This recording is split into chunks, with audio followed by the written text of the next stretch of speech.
comment on fait le ski. Essayer. Comment il faut faire? Après on va monter. Ah, je vais monter là-bas. Vous voulez?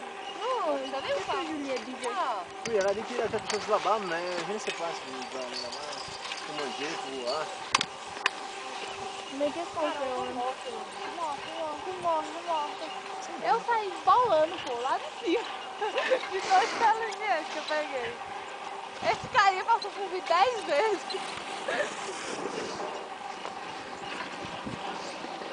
Eu fiquei conversando com ele. Eu aquela tão feia, bicho. Na hora que descendo, tinha os tratores, tinha. Aí o filho da puta botou bem no meio da pista, pô, nós fui passar. Aí eu fui já trator, aí fui pra parte que ele tinha passado. Vi um trator que Aí tinha cheio de areia e fogo, meu irmão. Só deu outra. Alê, Miguel! Eu sei qual é essa areia volta que tava bem ali, antes de chegar na verde, né? Pô, tá entrando. Ei, afasta aí que eu vou filmar o Miguel quando passar. Eu já tava aqui. Eita, vai cair pouco agora.